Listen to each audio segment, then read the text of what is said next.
Oke, jadi sudah saya bilang tadi, perkenalkan, hai lagi, saya Nindi.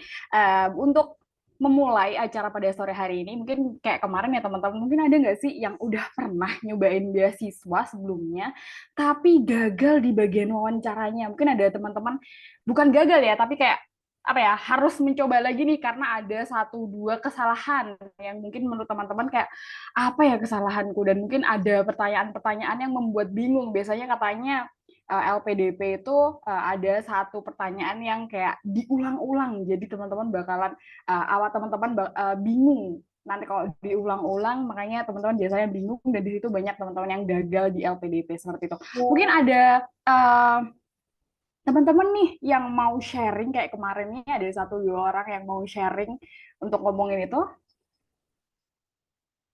karena nanti siapa tahu langsung dijawab oleh pemateri juga kayak kemarin nih karena kemarin mungkin ada Kak Jovi kemarin sama Kak Rachel yang Kak Rafael yang mau sharing nih tentang pengalaman mereka mengenai kesusahan mereka dalam yang pertama membuat proposal mereka karena Kak Jovi kemarin mau S3 dan Kak Rafael tentang isi tentang dirinya yang mungkin masih rada kebingungan dan ternyata dijawab juga sama salah satu materi kita yaitu Kak Novi. Mungkin ada salah satu teman-teman di sini yang mau bercerita. Ini tampaknya off cam semua ya. Saya saja nih yang on cam nih. Oh sama ada C Jessica nih, C Jessica yang saja di salah satu materi kita untuk minggu lalu. Luar biasa sekali. Oh ada di sini ada Kak Indah yang sekarang lagi di Australia. Kita sama dulu. Halo Kak Indah. Halo, halo, apa kabar? Alhamdulillah baik. Terima kasih Kak Indah sudah mau join. Terus di sini ada Kak Toda juga dari teman-teman belakang layar MBC ya teman-teman. Jadi mungkin ada nggak nih satu dua orang yang mau bercerita tentang susahnya wawancara? Mungkin nggak cuma di LPDP ya teman-teman. Kita highlight sekali lagi karena di sini kita dari kemarin udah ada pemateri yang dari DAD dan juga ada Kak Novi yang menjadi penerima beasiswa dari pemerintah Norwegia dan juga ada Kak Ria juga yang mana dapat awardee dari Russian Government Scholarship kayak gitu ya teman-teman. Mungkin ada nggak nih satu dua orang yang mau bercerita, jangan malu-malu karena mau jadi leader nih buat Indonesia ke depan. Kan salah satu itunya LPDP kan jadi leader untuk Indonesia ke depan nih. Masa mau ditunjuk nih atau ada seseorang yang mau malu nih yang mau cerita mungkin mau cerita di chat aja.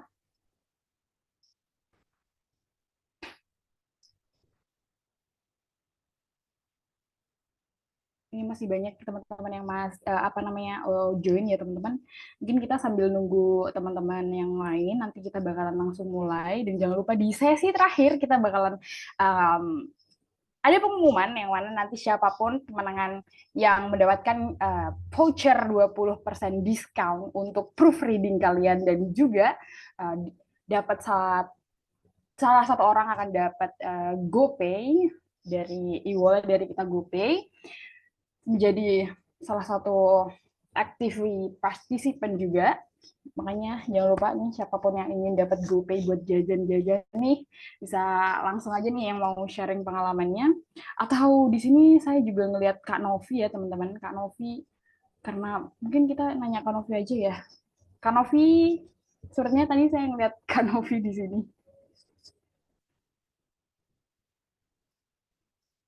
Kak Novi mau nanya dong sebenarnya Iya. Kak Novi kan udah megang beberapa orang nih pengalaman megang Mhm. orang coaching buat LPDP ataupun beasiswa lain. Sebenarnya kebanyakan orang-orang tuh gagal di wawancara itu di part mana ya Kak Novi? Mungkin Kak Novi bisa sharing dulu nih sebelum kita masuk ke materi ini. Hmm, ya, ya terima kasih Nindi. Ya nanti lebih jauh nanti ada sharing juga dari Kak Santa dan Kak Tika ya.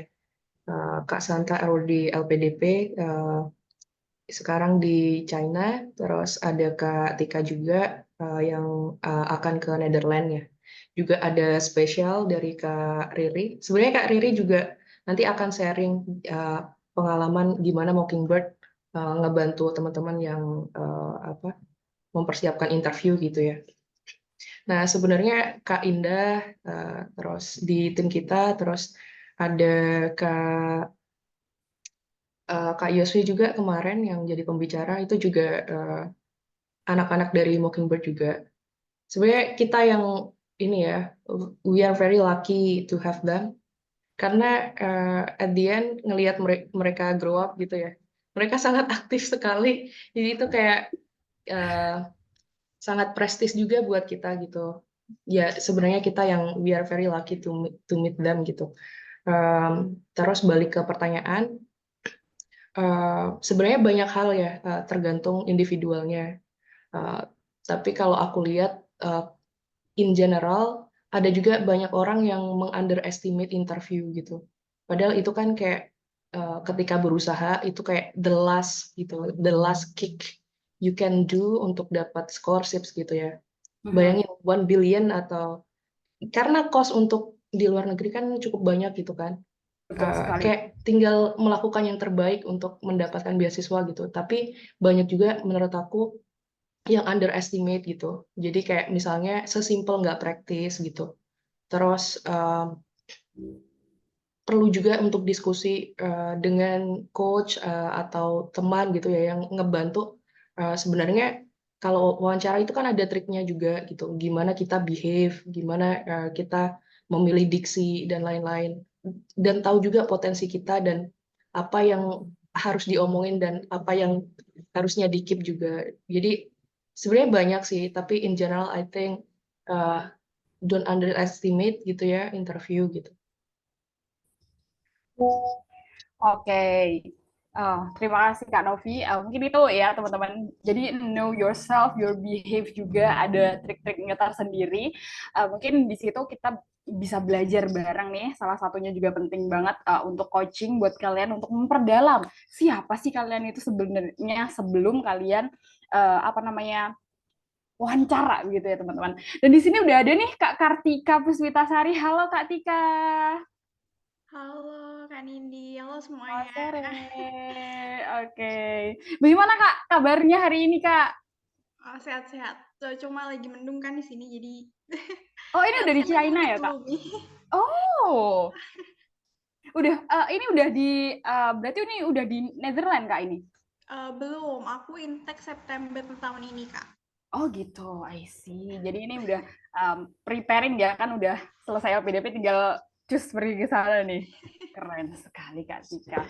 Oke, terima kasih Kak Tika. Mungkin nanti Kak Tika akan langsung ngasih tips and trick dan juga pengalaman Kak Tika gimana sampai dapat LPDP untuk menuju Netherlands. Mungkin teman-teman ada yang ingin besok untuk jadi seperti Kak Tika ataupun Kak Santa ataupun Kak Ria yang sekarang juga ada di Rusia, yang teman-teman yang ingin pergi ke luar negeri gitu ya teman-teman. Mungkin nggak usah lama-lama lagi, ini sudah lebih dari 15 menit yang mana kita harusnya udah di 13.30, 15.30 kita harus mulai. Mungkin dari teman-teman bisa, teman-teman MDC bisa langsung untuk share screen.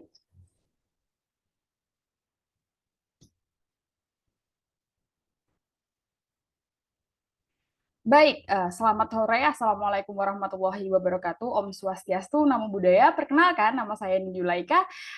Selamat sore lagi, kembali lagi bersama kami, yaitu di LPDP Chapter MBC 2024, yang mana acara ini diselenggarakan oleh The Mockingbird Consultant, yang mana berkolaborasi dengan PPI Dunia dan BPMI PPI Dunia. Di sini kita juga memiliki beberapa narasumber yang sungguh luar biasa, nggak hanya dari LPDP saja, namun dari berbagai award-award beasiswa ataupun scholarship lainnya, yang mana sudah ada di minggu-minggu sebelumnya, atau minggu kemarin ataupun hari kemarin, yang mana ada dari DAD, Russian government, Norwegia government, dan lain sebagainya. Mungkin bisa di next, teman-teman.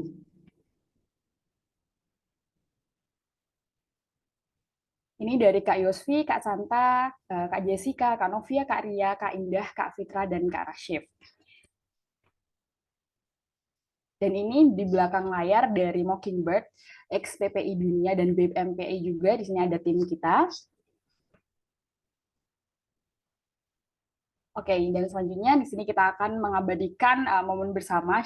Kapan lagi kita foto bersama nih bareng teman-teman yang ada di Australia, Kak Tika maupun kakak-kakak yang lain. Mungkin bisa open cam dulu untuk semuanya.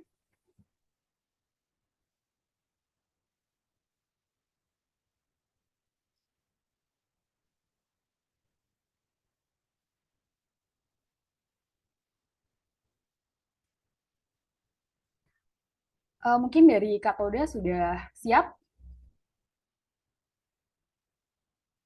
untuk pengambilan gambar, Kak Toda? Oke, udah siap, Kak. Oke, di sini saya bantu untuk menghitung Oke. smile selebar mungkin.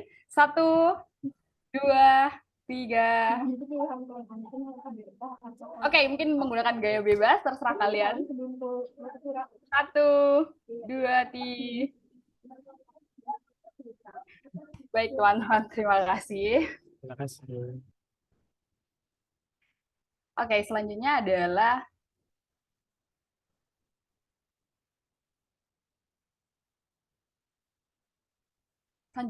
di sini saya akan membacakan peraturan sama seperti minggu kemarin.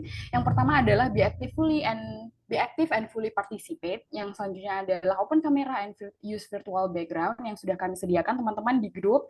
Yang selanjutnya adalah be polite, create and save space and avoid racism. Yang selanjutnya adalah don't judge, no or right or wrong, respect others' opinion, karena di sini semua base our opinion and our experience. Yang selanjutnya adalah be kind and listen when people are speaking. Dan yang terakhir adalah when others are speaking, let them finish first and don't overlap. Peraturan selanjutnya di sini disclaimer, semua material ini eksklusif dari Mockingbird, jadi tidak bisa digunakan sembarangan, ya tidak bisa di screenshot dan disebarluaskan ya teman-teman. Perlu adanya permisi dari pihak Mockingbird maupun PPI di dunia, karena kita di sini berkolaborasi dengan PPI dunia dan juga BMPI dunia, seperti itu. Selanjutnya,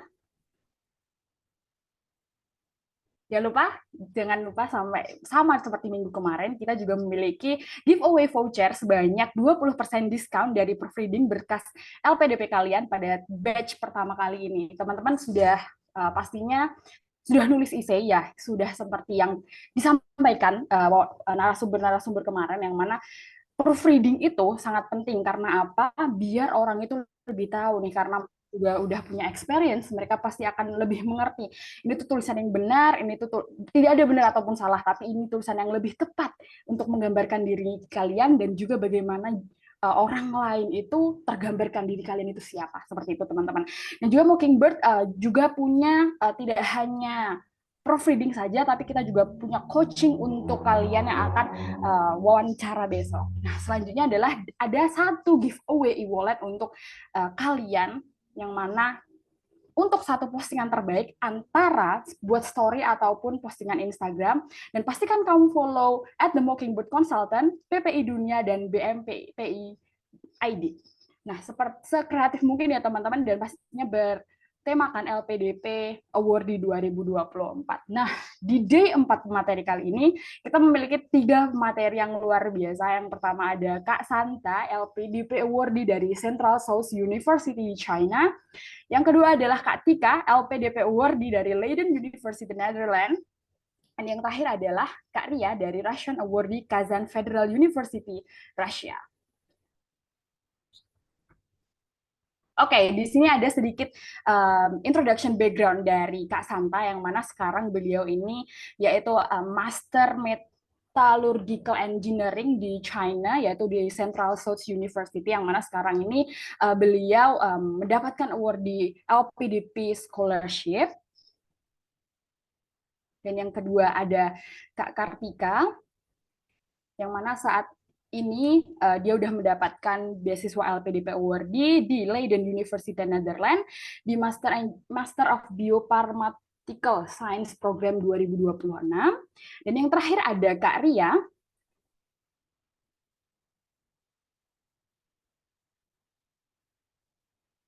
Kak Ria ini beda ya dari kedua pemateri kita, yang mana Kak Ria ini mendapatkan beasiswa dari Russian government, yang mana saat ini Kak Ria ini belajar di Kazan Federal University, mengambil jurusan International Relation di Rusia, yang mana mungkin teman-teman juga akan interest sama Kak Ria karena apa? Mungkin Rusia kan sekarang juga lagi ada peperangan juga, kita sudah tahu itu, yang mana mungkin nanti teman-teman bakalan nanyain, are you okay di Rusia ataupun bagaimana, dan mungkin funding ataupun lain sebagainya yang mungkin teman-teman juga pengen know that more, seperti itu.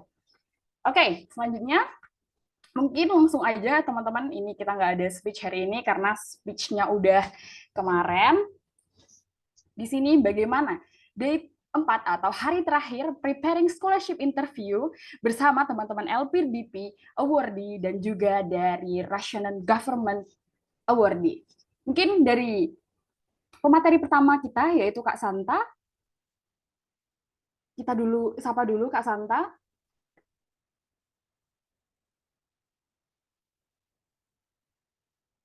Oh,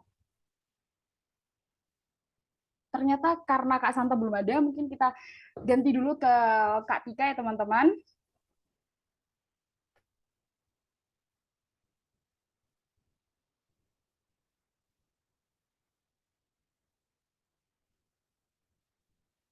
Oke, untuk Kak Kartika Puspitasari, mungkin kita sapa dulu Kak Tika. Halo Kak Tika. Halo lagi Kak nih. Nindi. Halo lagi, halo teman-teman. Oke, mungkin Kak Tika udah nggak lama-lama lagi, mungkin nanti akan ada banyak pertanyaan karena kita akan mungkin akan memperbanyak waktu di Q&A sama teman-teman, dan juga mungkin biar teman-teman juga langsung plong untuk tanya ke Kak Tika. Mungkin Kak Tika langsung saja waktu dan tempat saya persilahkan. Oke, terima kasih sebelumnya Kak Nindi. Good afternoon, everyone. Selamat sore teman-teman, dan selamat pagi juga buat Kak Santa yang mungkin lagi di China dan Kak Ria yang lagi di Rusia. So, it's a little bit of my background and passion. Tadi yang seperti yang Kak Nindi udah ulas ya di depan tadi, aku Kartika, aku perkenalkan diri dulu ya. Nama aku Kartika Puspitasari, biasa dipanggil Tika atau Kartika. It's up to you to call me, and a little bit about my background and my passions. Since senior high school, I already active in science competition. Jadi dari SMA itu udah mulai suka lomba sains, terutama lebih ke arah penelitian. Nah, dari situ, dari hasil passion tadi, ketertarikan tadi jadi passion, dan akhirnya lomba sains pertama yang berhasil dimasukin yaitu lomba sains ISPO, kalau teman-teman tahu, Indonesian Science Project Olympiad di Jakarta, itu tahun yang ke-6, ini tahun 2013, 2013. Ketika kelas 10. Nah, dari situ mulai lebih tertarik lagi di bidang penelitian, khususnya di bidang penelitian tentang biologi, environment atau lingkungan, dan chemical atau kimia. Nah, dari situ terus berlanjut sampai akhirnya membawa lagi ke internasional, ke kancah internasional, yaitu mewakili Indonesia sebagai wakil di bidang penelitian muda, waktu itu di Genius Olympiad di USA, di New York, dan kemudian tahun berikutnya di Intel ISF di Arizona.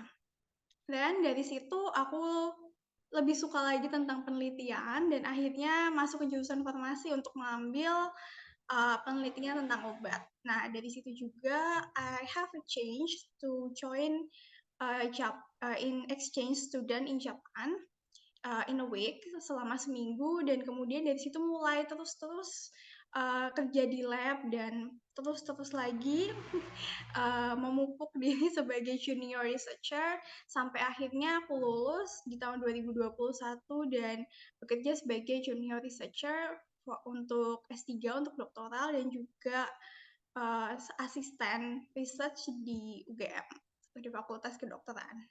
Oke. Dan itu sedikit my background. Nah, perjalanan beasiswa ini sebenarnya udah dimulai dari for a long time, karena aku sadar semenjak aku keluar negeri aku jadi suka. Semenjak SMA aku jadi suka kalau hidup di luar itu menyenangkan. Tentang ambience-nya, kemudian juga lingkungannya, dan orang-orang di sekitarnya yang benar-benar serba cepat. It's a little bit berbeda, jadi sedikit berbeda dari yang di Indonesia mungkin ya.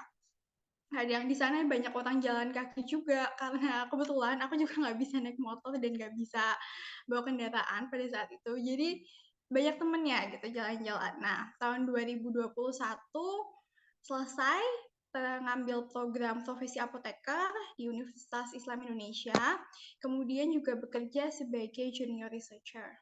Sambil bekerja, sambil cari-cari info, kemudian dari tahun 2021 ke tahun 2022 mulai riset tentang kampus, tentang beasiswa, dan bekerja keras sekali untuk IELTS.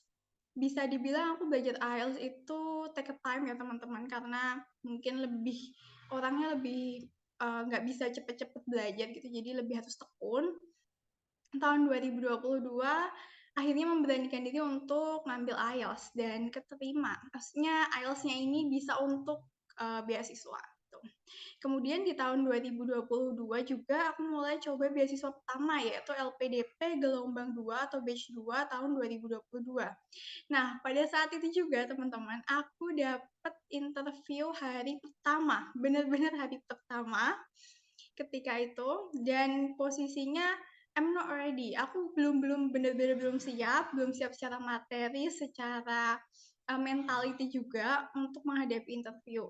Nah, di sini aku waktu itu tanya banyak dan di coach sama Kak Novia dan Karya juga. Ketika itu Kak Novia dan Karya udah keterima beasiswa. Jadi thank you so much for that. Terima kasih banyak buat Kak Novia dan Karya. Nah, setelah itu aku masih terus berlanjut karena LPDP gagal. Aku awalnya pernah dipres.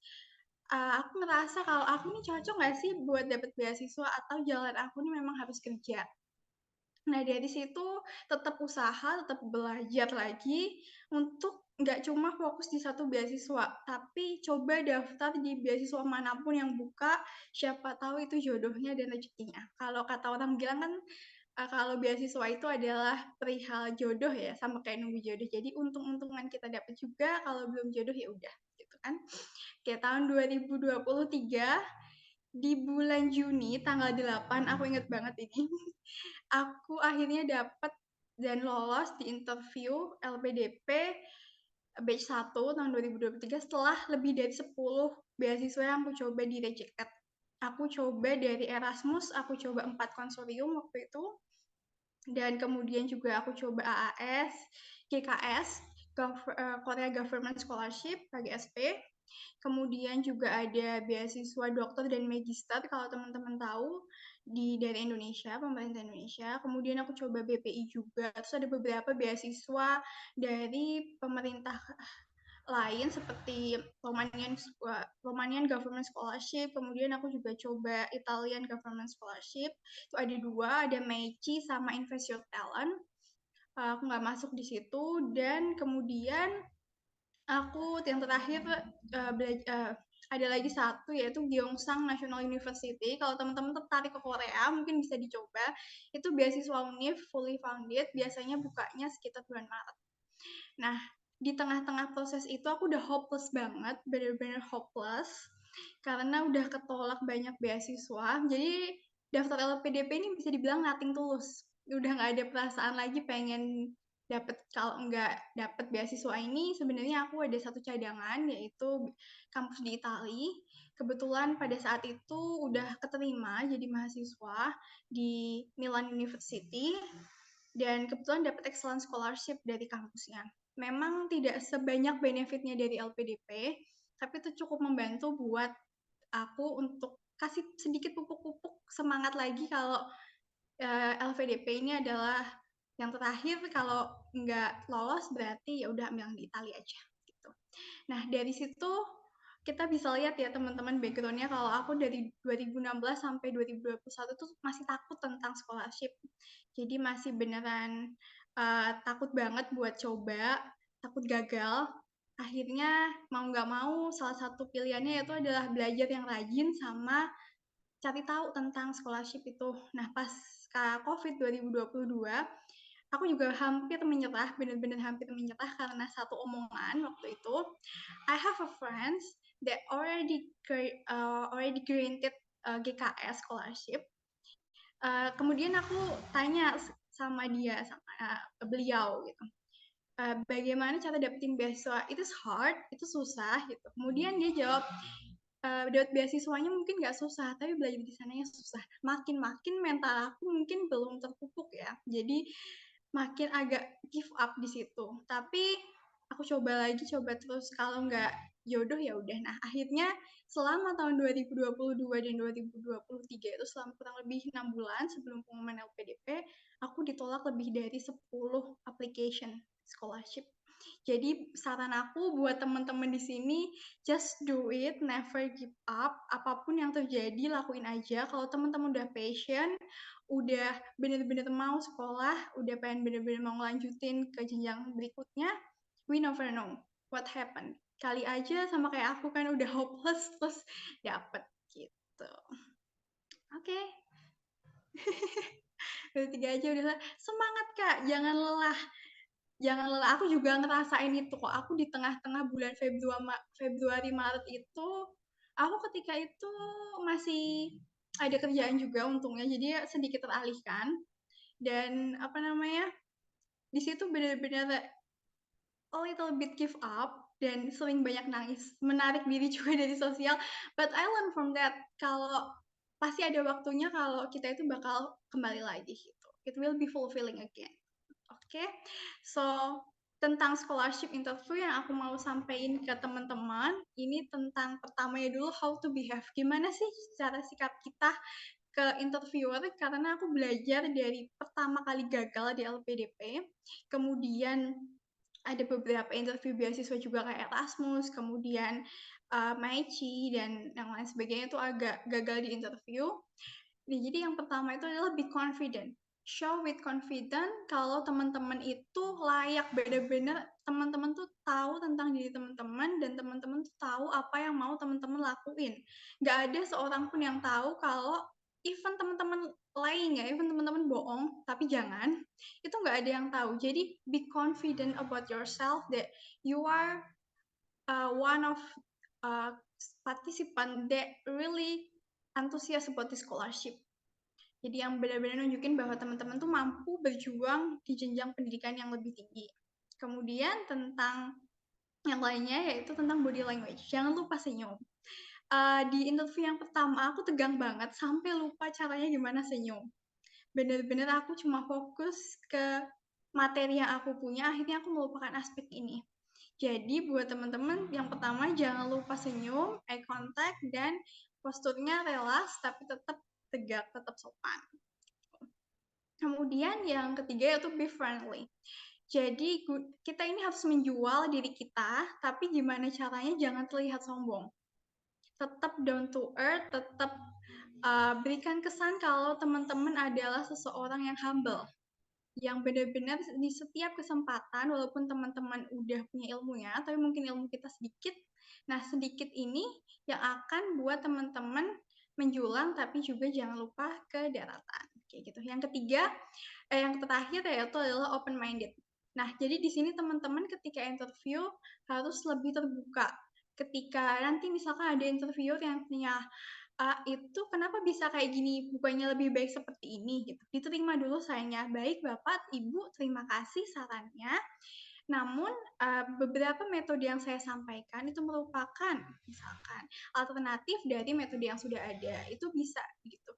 Atau teman-teman ketika dikritisi, Mbak kan nggak boleh kayak gitu. Kadang-kadang ada interview yang kayak gitu ya, nggak boleh dan nggak bisa. Ya baik Bapak, terima kasih atas sarannya gitu. Jadi teman-teman berusaha open minded. Nah, ketika di interview juga aku belajar kalau kita lebih terima suggestion dan lebih terima mengakui bahwa kita tuh punya ilmu, teman-teman punya ilmu, tapi ilmu kita tuh masih kurang. Jadi mungkin pewawancara khususnya ya yang di LPDP itu dari ada 3 pewawancara, yang satu psikolog, 2-nya itu ahli dari bidangnya teman-teman, dan mungkin kedua pewawancara itu lebih tahu banyak dibandingkan teman-teman. Jadi we should be respect. Jadi kita harus terima apa yang saran yang mereka berikan. Ada juga satu yang aku ingat ketika wawancara LPDP tahun lalu, yang terakhir banget yang aku dapat ini, yaitu ketika aku ada dikasih satu pertanyaan tentang satu metode, sedangkan aku nggak tahu itu, aku tetap jawab, kemudian aku jawab dengan nada yang, mohon maaf Ibu sebelumnya, saya hanya memiliki sedikit pengetahuan tentang ini, seperti itu, baru kita tambahkan jawaban kita. Lalu beliau memberikan saran, nah terima saran itu dengan baik-baik. Oke, bisa dilanjut Kak. Oke, ini about the grid-nya ya. Lebih ke kisi-kisi tentang beasiswa. Ini banyak banget. Mungkin ada yang ini yang udah aku rangkum, mungkin lebih banyak seharusnya bullet point-nya dari ini. Yang pertama pasti akan ditanyakan tentang personal data dan CV-nya teman-teman. Tentang namanya teman-teman, kemudian tentang personal data seperti apakah single atau udah menikah, atau nanti bagaimana keadaan keluarga, pekerjaan orang tua. Biasanya itu sangat didetailkan pada LPDP. Kalau untuk interview beasiswa luar seperti Erasmus mungkin atau interview sekolah di luar seperti di Italia, itu mereka biasanya hanya mengkonfirm tentang data diri teman-teman dan pekerjaan teman-teman. Hanya sebatas itu. Tapi untuk LPDP biasanya lebih detail, ditanya gaji juga, kemudian orang tua, punya keluarga berapa, apakah punya saudara, kemudian siapa anaknya ada berapa, kemudian siapa yang menjadi tulang punggung keluarga. Nah, di situ kita bisa ngejawab dengan sejujur-jujurnya, jawab aja teman-teman, sangat jujur, nggak apa-apa, nggak usah berbohong, dan masih tetap relax, karena di situ wawancara sebenarnya mau tahu kalau kita itu orang yang seperti apa di luar dari segi akademik kita. Nah, kemudian yang kedua yaitu ada academic and motivation. Ini lebih ke tentang akademiknya teman-teman dan motivasinya, kenapa milih program ini misalkan. Kemudian juga apa urgensi dari programnya teman-teman, apa urgensi dari jurusannya teman-teman. Terus biasanya yang ditanya itu, kenapa teman-teman mendaftar ini dan apa yang akan dilakukan selanjutnya, entah itu berkaitan dengan tesis atau rencana tesis teman-teman, kemudian juga tentang bagaimana teman-teman menyelesaikan suatu masalah di lingkungan yang baru, karena kan kita biasanya untuk international student biasanya ditanyain bisa nggak mampu menghadapi segala masalah ketika berkunjung ke negara yang baru. Kemudian lebih menghadap bagaimana caranya menyeimbangkan antara kurikulum yang pernah kita pelajari sama yang akan kita pelajari, karena itu lumayan berbeda, negaranya juga berbeda. Biasanya ditanya masalah itu. Kemudian biasanya ditanya juga tentang background-nya teman-teman ketika S1 atau ketika sekolah sebelumnya, sudah sampai mana belajarnya, sudah di mana belajarnya, dan kemudian apa yang teman-teman lakukan selama S1. Nah, untuk kedepannya biasanya juga akan ditanyakan. Tadi ada contohnya yaitu kontribusinya teman-teman. Nah, beberapa beasiswa itu minta kontribusi. Seperti AS, dia minta kontribusi untuk balik ke Indonesia. Kemudian ada LPDP juga yang minta kontribusi itu. Kemudian ada beberapa interview seperti interview dari universitas juga dia biasanya minta kontribusi apa yang akan teman-teman berikan kepada universitas ketika teman-teman menjadi mahasiswa di sana. Nah, kalau saran aku, di sini teman-teman boleh explore dan rencanakan sebaik mungkin apa yang teman-teman mau kontribusikan. Seperti misalkan ketika teman-teman menjadi mahasiswa, teman-teman bisa ngasih kontribusi. Contohnya aku kan di bidang sains ya, sains murni, sains murni dan aplikasinya, jadi lebih ke research, jadi kemungkinan untuk produksi paper atau jurnal itu lebih ditingkatkan. Kemudian urgensinya lebih bermain di lab basah dan lab kering. Kemudian juga bisa join exchange atau internship di masa-masa summer school or summer holiday biasanya. Kemudian untuk LPDP nih, kontribusi ini sangat-sangat amat penting. Karena banyak banget yang dinilai di poin kontribusi ini. Teman-teman jangan lupa cantumkan setiap kontribusi ini kalau bisa di tiap jawaban pertanyaan yang nantinya akan ditanya. Misalkan teman-teman ditanya kenapa milih program ini, milih program master ini. Nah, di akhir jawaban teman-teman jangan lupa selipkan sedikit cukup satu kalimat, 1-2 kalimat tentang kontribusi teman-teman ke depannya. Kemudian dibalikan lagi ke visi misinya teman-teman. Jangan lupa kalau LPDP ini ada kontribusi yang dimana 2N+1, kita sebagai yang telah menerima sekolah harus mengabdikan diri ke negara. Jangan lupa kontribusinya teman-teman ini adalah bertujuan untuk memajukan bangsa dan negara. Nah, untuk interview yang lain seperti beasiswa yang lain seperti Invest Your Talent atau Erasmus itu biasanya mereka tidak memberikan kontribusi untuk kembali ke negaranya atau menetap di Eropa. Jadi kontribusi yang teman-teman bisa berikan itu bisa juga keahliannya teman-teman yang akan teman-teman gunakan ketika bekerja nanti, atau bagaimana teman-teman mempunyai ilmu itu kemudian akan memberikan kontribusi terhadap masalah yang ada, tergantung spesifik bidangnya teman-teman. Nah, dari sini biasanya kalau udah dibalas atau sudah dicukupkan interview LPDP itu, teman-teman akan merasakan ketika teman-teman bisa melakukannya dengan baik, atau mungkin sebaliknya, it will be feel. Jadi itu akan berasa di teman-teman. Ketika teman-teman sudah menjawab dengan baik, pastikan teman-teman sudah memenuhi semua aspek dan pasti hasilnya akan bagus atau baik gitu. Dulu waktu interview tahap pertama aku gagal, itu interviewnya lumayan cepat teman-teman, cuma 25 menit sampai 30 menit. Dan ketika itu aku jawab itu kurang dari 2 menit, bahkan kayaknya kurang dari 1 menit, cuma beberapa detik aja. Jadi kurang komprehensif, kurang menunjukkan bahwa aku layak juga, kurang mengeksplor kontribusi yang poinnya sangat amat penting di LPDP, dan tentang bagaimana rencana studi aku depannya. Sementara yang kedua, itu interviewnya hampir berjalan sekitar 1 jam lebih 5 menit. Dan poin atau aspek yang ditanya oleh pewawancara itu juga lumayan banyak, terlebih tentang program studi aku, bagaimana tesis aku akan dijalankan, dan tentang kontribusi kembali ke Indonesia. Oke, cukup dari aku sepertinya teman-teman. Kembalikan ke Kak Nindi, terima kasih. Baik, Kak Tika. Mungkin di sini ada beberapa hal yang aku highlight dari Kak Tika tadi yang menurut aku sungguh inspire banget buat kita semua, yang mana Kak Tika ini sudah 10 kali rejected by banyak scholarship ya teman-teman. Tapi Kak Tika ini nggak pantang menyerah loh teman-teman.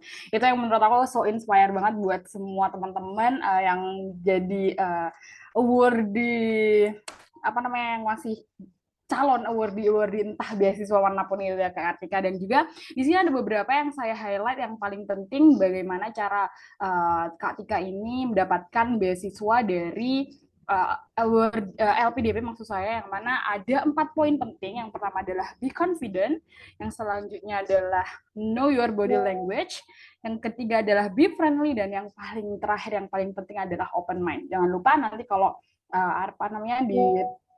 pertanyakan lagi tentang bagaimana ada saran ataupun ada saran, jangan lupa jangan ditolak, tapi lebih open dulu, kayak oh baik, sarannya diterima. Seperti itu ya Kak Tika?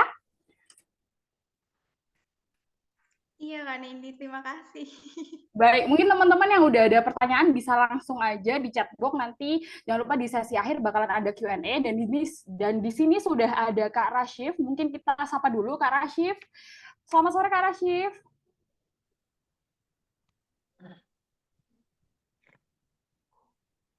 Halo. Halo Kak Rashif, selamat sore. Selamat pagi waktu Maroko. Oh, selamat pagi waktu Maroko. Oke, teman-teman, mungkin di sini saya akan sedikit ada short introduction buat teman-teman yang mana habis ini saya akan lemparkan tanggung jawab menjadi moderator ini kepada Kak Rashif, yang mana Kak Rashif ini merupakan awardee dari Kementerian Agama, yaitu dari Kerajaan Maroko di University Hasan II de Casablanca, Maroko, yang mana sekarang Kak Rashif ini paginya di Maroko sana sudah, teman-teman. Mungkin teman-teman habis ini bisa nyusul Kak Rashif di Maroko. Mungkin habis ini ada sesi sesi bareng bersama Kak Santa yang akan langsung ditemani oleh Kak Rashif sampai di sesi Q&A nanti. Mungkin waktu dan tempat saya persilahkan kepada Kak Rashif. Terima kasih. Oke, halo semuanya. Selamat pagi waktu Maroko. Salam 24 jam, teman-teman semua. Udah nggak kerasa udah hari keempat aja ya. Jadi di sini saya akan jadi moderator buat acara LPDP bareng Mockingbird konsultan. Untuk pembicara kita kali ini Kak Santa ya.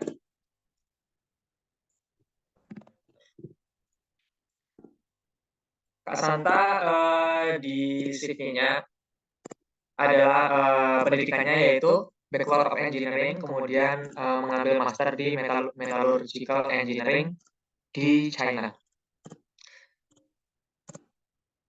Lalu penghargaan-penghargaan yang udah disandang oleh Kak Santa ini adalah award di LPDP Scholarship, Putri Belitung 2022, Duta Bahasa Nasional, keren sekali. Terbaik 1 Duta Bahasa Sulawesi Utara 2020, The Best Graduate of Samratulangi University, dan banyak lagi yang tentu saja ini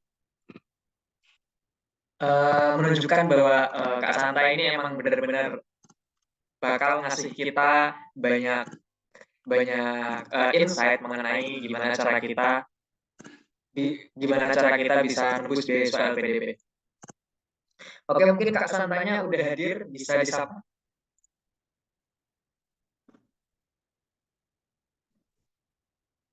Halo Kak Santa.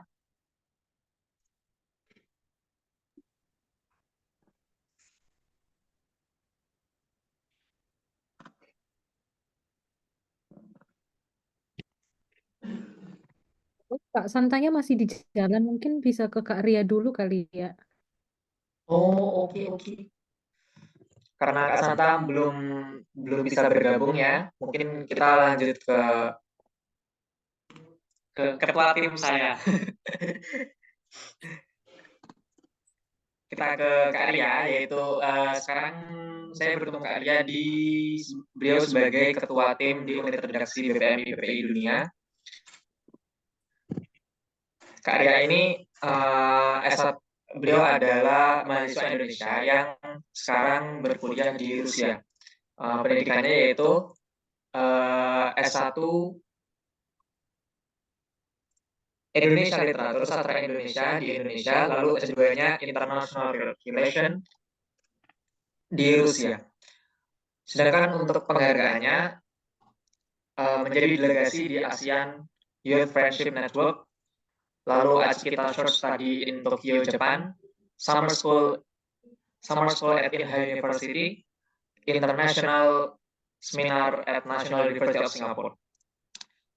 Kak Ria ini juga rajin menulis ya guys ya, jadi dia juga nerbitin buku kalau nggak salah.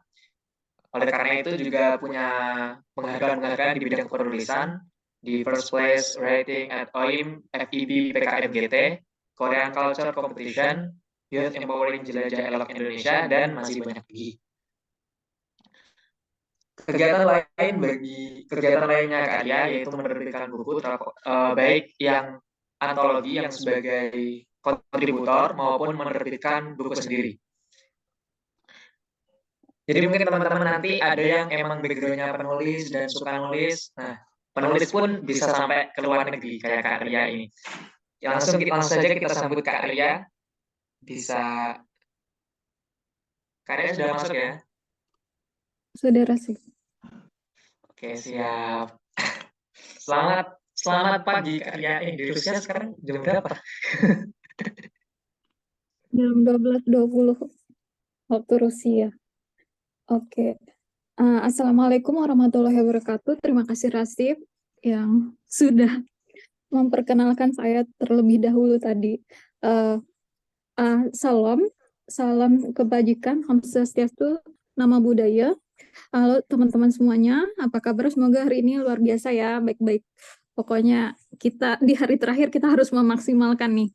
Ini cerita tentang background saya. Jadi waktu S1 suka ikut kegiatan internasional. Itu yang mungkin teman-teman akan bertanya-tanya, kenapa sih dari S1 sastra terus pindah ke HI? Itu latar belakangnya sudah terlihat dari gambar-gambar yang dipaparkan. Itu karena aktif di kegiatan internasional kayak model United Nation dan lain-lain, atau student exchange, atau student kebudayaan, atau banyak hal lain. Itu bisa dilihat dari background itu. Terus waktu di Jepang juga itu ada profesor saya. Tadinya dia profesor di Tokyo, kemudian dia invite saya untuk ke sana. Jadi dua-duanya profesor itu, dia dan istrinya, dua-duanya S3 dan profesor dari Indonesia. Dia keren banget. Sekarang dia ditempatkan di Kobe University. Dia invite saya untuk penelitian karena dia mau mendirikan sekolah internasional tapi basisnya kayak Jepang. Jadi saya terbang dari Indonesia, satu-satunya anak S1, belum ada pengalaman, tapi di-invite sama anak S3 sama profesor itu di rumahnya. Kita buat penelitian, jadi ada anak S3 satu orang, S1 satu orang, terus ada dari kepala sekolah, kayak gitu, ada tim.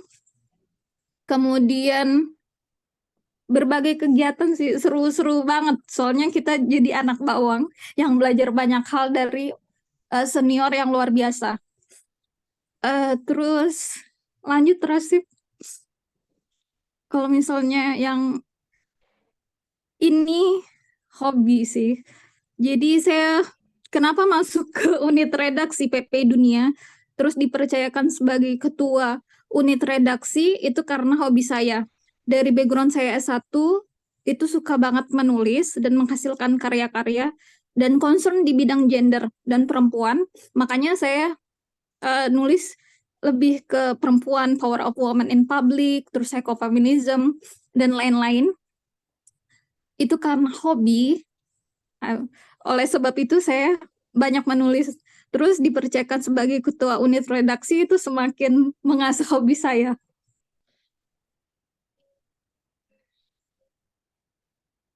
Oke, kita cerita tentang perjuangan. Memang nggak mudah ya teman-teman, untuk mendapatkan beasiswa itu butuh perjuangan. Begitu juga even dia Russian Government Scholarship, karena perjalanan beasiswa itu harus struggle gitu. Kayak apa kata Katika, dia bahkan sampai 10 kali apa berapa kali gagal. Terus yang kata Kak siapa itu yang kemarin yang Inggris, dia 5 kali untuk beasiswa LPDP gagal. Jadi nggak langsung satu kali beasiswa. Mungkin beda-beda cerita ya. Mungkin Rasif 1 kali Maroko langsung keterima. Mungkin saya atau Tika langsung harus perjuangan dulu. Jadi beda-beda ceritanya. Itu dimulai di 2019, cuman agak ketahan dikit waktu persiapan itu mengalami ada problem COVID. Jadi internasional semuanya kan di close, itu daerah-daerah, jadi persiapannya ya dari rumah. Jadi benar-benar mau pergi ke luar negeri juga susah, lagi COVID gitu. Jadi ada aja halangan. Terus baru berangkat di 2022. Nah, sebelum aku berangkat, jadi aku sama Novi nih, Miss Novi, yang double degree Norwegian. Jadi kita berdiskusi nih gimana untuk mendirikan Mockingbird gitu. Akhirnya kita punya ide untuk mendirikan Mockingbird. Terus kita bantu nih teman-teman untuk apply misalnya LPDP atau scholarship lainnya untuk kita bimbing. Jadi intinya kayak gitu. Ntar pertanyaan di akhir sesi ya teman-teman. Jadi student scholarship interview preparation itu memang butuh persiapan. Jadi semua orang kadang menganggap hampir overall orang-orang yang misalnya belum mengapply atau sedang mau interview menganggap remeh, cuman interview doang gitu. Aku bisa kok. Tapi ada siswa kami, sebut saja dia Mawar, dia bahkan sudah berkali-kali interview, kenapa gagal selalu di interview. Yang berkasnya itu dia selalu lolos berkas tapi interviewnya gagal terus. Ketika kami bimbing, oh ternyata misalnya dia ada yang kurang yang ini gitu. Jadi kita konsultasi sebaiknya yang ini, karena kadang orang lain, ada teman kita yang dari Indonesia Timur, dia bahkan nggak tahu dia punya kelebihan. Aku nggak punya kelebihan, Kak, katanya kayak gitu. Jadi dia konsultasi sama kita. Aku nggak punya prestasi, aku nggak punya kelebihan, terus gimana? Tapi aku mau beasiswa ke luar negeri. Terus kita kasih masukan. Terus kita lihat, cek dong ke CV-nya. Dia banyak kegiatan yang ternyata bukan, misalnya dia anggap itu bukan prestasi. Misalnya dia selama ini bekerja sebagai staf rumah sakit, dipercaya pimpinan sebagai koordinator apa-apa kayak gitu kegiatan. Ternyata itu prestasi, pas di list banyak banget gitu. Dan itu nggak dimasukin ke CV-nya. Jadi benar-benar harus berkonsultasi dengan orang yang tepat. Terus sama circle yang tepat, yang ngerti gitu. Yang misalnya kakak-kakak Werdi yang udah ngerti, oh ini nih ngasih masukan yang terbaik. Kadang mungkin menurut kita itu bukan prestasi. Mungkin menurut kita prestasi itu ya dapat juara, dapat ranking. Tapi kan belum tentu. Mungkin itu uniknya diri dia gitu, uniknya kita. Jadi kita lihat dulu nih background kita apa nih, gitu.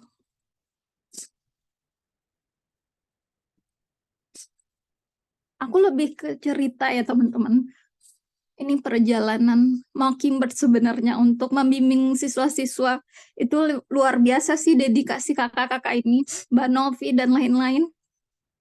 Karena kita membimbing student ada aja yang kurangnya akses internet lah atau apa. Jadi bukan hanya kita yang struggle tapi siswanya juga. Jadi dua-duanya harus struggle untuk berjuang nih. Terus di Mockingbird itu sportive community. Kenapa aku bilang sportive community? Jadi kalau udah misalnya udah jadi aware di misalnya LPDP atau apa, kita invite lagi nih misalnya jadi tim, atau kita invite nih untuk mencoba sebagai pembicara. Jadi dia punya skill untuk berbicara atau dia punya skill, ayo kita invite lagi untuk nulis bareng, konferensi bareng, atau banyak hal. Ketika kita berada di lingkungan positif, maka kita akan ngaruh gitu untuk melakukan hal-hal yang positif. Kayak ceritanya salah satu siswa kita, dia udah struggle banget nih mendapatkan beasiswa.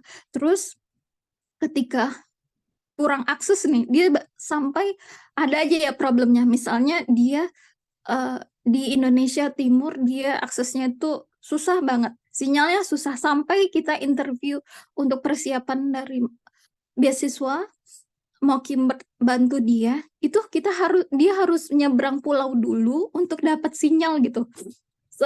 Sampai luar biasanya gitu loh struggle-nya. Di saat orang lain di capital city seperti Jakarta atau Bandung, itu gampang banget untuk dapetin sinyal. Dia bahkan satu sinyal pun itu susah banget. Dan oke, nanti bantu aku ya Kak, untuk kakak-kakak Mockingbird, nanti besok aku akan ke pulau seberang untuk dibantu untuk interview gitu. Sampai jadi ketika siswanya sampai segitunya, kita kayak akan kasih dedikasi yang luar biasa ke siswanya juga dong, karena dia luar biasa, dia mau memajukan daerahnya karena sinyalnya, aksesnya susah dan segala macam. Jadi memang harus ada kemauan, sama tidak ada kata menyerah. Even itu gagal berkali-kali. Terus dari Mockingbird tersendiri itu ada beberapa metode. Ada metode coaching method. Jadi kita meng-coaching yang tadi aku cerita. Yang aku nggak tahu nih Kak, kemampuan aku punya kemampuan apa, atau aku nggak punya kelebihan apa. Jadi kita bantu dengan metode coaching. Kalau misalnya teman-teman mau tanya, ntar bisa konsul nih sama kakak-kakak Mockingbird. Terus itu sama persis ya tentang unleash your talents, terus gimana ngatur time management. Gara-gara di Indonesia pun kita, misalnya aku sama Rasib, ini aku mimpin nih seluruh dunia, itu kita bahkan harus mengatur time management, ini jam berapa nih yang tepat, karena beda-beda waktu. Di saat Indonesia sekarang udah malam, di Rusia ini siang, di Rasib masih pagi buta gitu, kayak benar-benar harus mempersiapkan time management. Nah, di Indonesia pun itu juga sama. Kayak misalnya teman-teman kita yang di Indonesia Timur pun beda waktunya dengan Indonesia Barat. Jadi benar-benar harus ngatur gitu. Terus overthinking dan segala macam itu lah. Gimana kita di lingkungan positif memberikan pengaruh positif. Kalau misalnya siswa kita gagal, iya aku udah gagal nih LPDP, ya udah kita coba lagi gitu. Bahkan ada yang sampai tadi cerita itu ketika sampai 10 kali, tapi dia kuncinya adalah majada wajada sih. Ketika kamu berusaha keras, maka pasti ada hasilnya. Jadi tetap berusaha. Mungkin kata orang itu nggak mungkin, nggak mungkin, itu susah, gimana bisa, gitu. Itu banyak hal-hal negatif, mending kita berada di lingkungan positif seperti konsultasi nih sama kakak-kakak Mockingbird.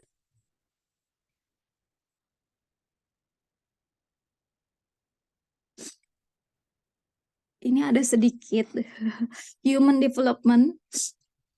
Ini aku sedikit flu ya guys, karena Rusia sangat dingin.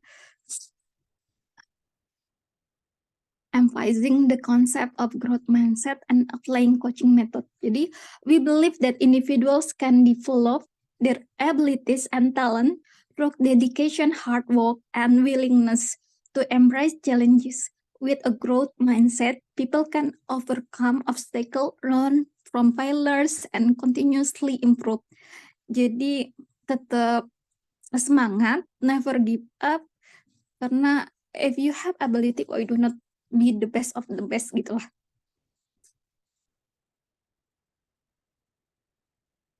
Oke, thank you. Nanti sesi tanya jawab di akhir guys. Oke, terima kasih. Lanjut Rasif. Siap, siap.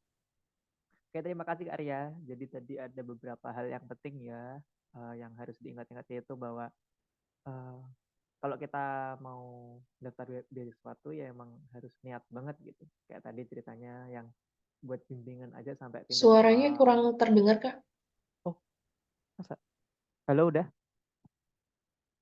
Lebih keras lagi mungkin. Gimana udah? Aku pakai headset, sorry. Udah ya? Udah terdengar ya? Iya, better. Oke. Jadi tadi dari pemaparannya Kak Arya adalah bahwa buat setiap orang tuh punya jalan sendiri-sendiri. Jadi dalam rangka mencapai beasiswa ini, entah LPDP, entah Russian government, entah kalau di aku beasiswa Maroko, ada kalanya yang sekali tembus, ada kalanya 2 kali, 3 kali, atau bahkan sampai berkali-kali baru bisa tembus. Nah, itu tentu saja nggak bisa kita lakukan sendirian. Jadi, kita perlu banget buat punya circle, buat punya pembimbing yang bisa ngasih tahu kita gimana sih cara lulus beasiswa ini dan apa yang harus kita perhatikan. Nah, di antara teman-teman kita yang udah ikut bimbingan, itu pun juga effort mereka belum selesai. Ada kalanya masalah jaringan, dan seperti tadi yang udah diceritain Kak Arya bahwa harus buat bimbingan aja harus pindah pulau. Nah, itu buat kita bahwa buat mencapai impian kita tuh emang effortnya tuh nggak main-main dan harus niat bener-bener. Kalau ibarat pepatah Arab tuh manjada wajada. Barang siapa menginginkan, maka dia akan menemukan. Ketika kita menginginkan mimpi itu, maka kita akan menemukannya dengan cara yang berbeda-beda dan menggunakan metode yang berbeda-beda. Oke, ini lanjut ke sesi Q&A ya. Kak Santanya udah masuk. Oh, Tantanya. Kak Santa udah masuk. Oke, kita ke Langsung narasumber ditutup aja. berikutnya yaitu Kak Santa. Seperti tadi yang udah saya kasih tipis-tipis ya. Kak Santa ini sekarang lagi master degree di Metallurgical Energy di China. Kak Santanya udah hadir ya? Boleh kita sapa? Halo Kak Santa.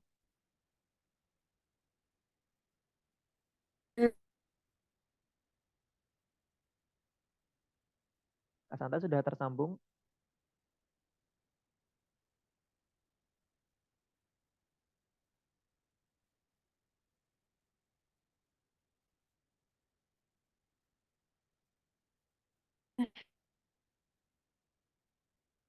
Halo Kak Santa, maaf macet-macet atau di sinyal saya.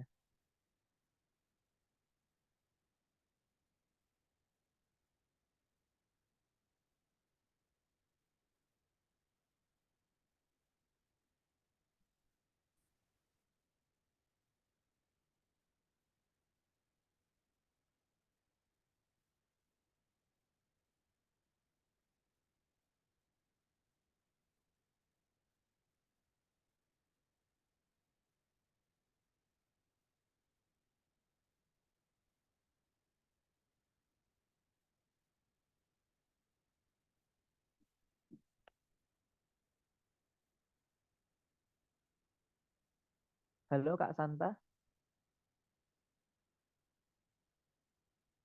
masih unmute.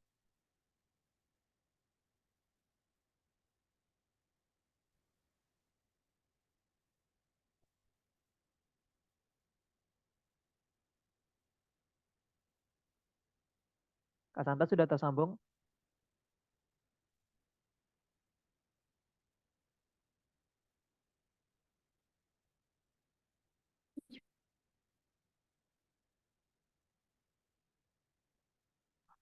Santanya keluar.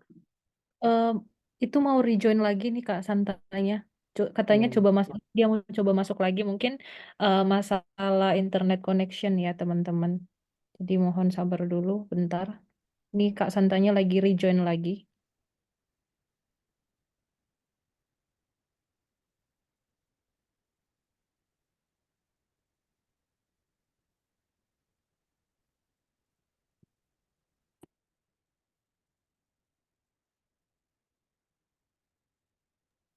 Ya udah nyambung lagi sepertinya.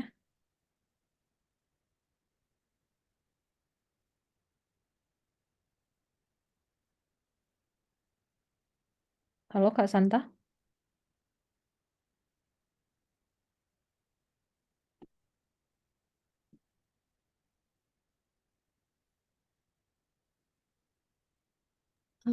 Halo, Oh, oke, terima kasih.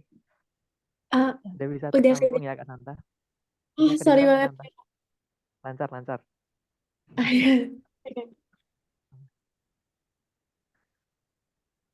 Oke, kita sampai ke narasumber kita hari ini, Kak Santa. Beliau, saya kenalin dikit ya.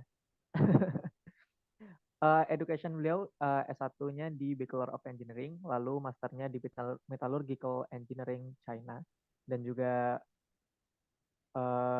menyabet banyak penghargaan, awards, baik dari LPDP dan lainnya, seperti Putih Belitung 2022, Duta Bahasa Nasional, Terbaik Duta Bahasa Sulawesi Utara, dan seterusnya. Mungkin bisa kita sapa-sapa dulu ya Kak Santa ini. Halo Kak Santa, bagaimana kabar?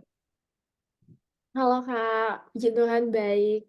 Kayaknya Oh, baik ya. sorry loh Kak, ini jaringan di China karena VPN-nya kalau gangguan agak Oh, nge-lag jadinya Kak.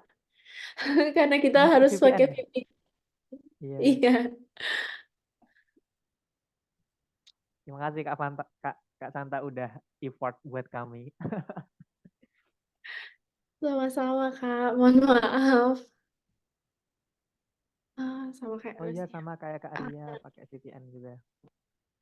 Di Cina sekarang lagi musim dingin bukan ya? Iya kan harusnya. Iya, Kak. Cuman karena aku tuh di Changsa, jadi cuacanya itu nggak tentu. Kayak misalnya kemarin turun salju, tiba-tiba hari ini udah panas lagi. Jadi kayak naik turun gitu. Uh, Sangat-sangat tidak tentu. dijaga kesehatannya ya, gitu. Terima kasih, Kak. Oke, mungkin bisa kita langsung aja ke Kak Santa.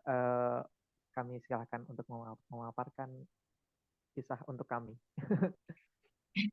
Terima kasih, Mas Rasif. Halo teman-teman, selamat sore. Mungkin ini kita ngobrol-ngobrol santai aja ya. Nah, perkenalkan, nama saya Santa Leticia Nusa Putri, biasa dipanggil Santa, dan saya merupakan lulusan dari Universitas Samratulangi Manado dengan mengambil jurusan Teknik Mesin, konsentrasi Teknik Industri, dan sekarang melanjutkan master studi di Teknik Metalurgi Central South University China. Nah, ini mungkin sedikit ada gambar-gambar dari background sama passion. Jadi ini ada di Central South University. Jadi mulai dari S1 tadi di Universitas Samratulangi Manado, kemudian sekarang lanjut di Central South University Changsa, mengambil teknik metalurgi. Nah, mungkin agak berbeda dikit. Ini mungkin buat teman-teman yang mau nggak linear sama jurusannya, aku agak relate di wawancara karena agak dibantai mati-matian karena kenapa pilih jurusan yang nggak sejalan sama background-nya gitu. Mungkin boleh di next, Kak. Nah, ini merupakan perjalanan beasiswa dan struggle yang aku hadapi. Ini kita santai aja ya, teman-teman. Ini tahun 2020 itu aku lulus dari Universitas Samratulangi Manado. Kemudian karena aku wisuda di bulan Februari tahun 2020, di mana itu baru banget pandemi. Itu jadinya aku sempat struggle nyari pekerjaan dulu, tapi aku udah punya mimpi untuk buat kuliah di luar negeri.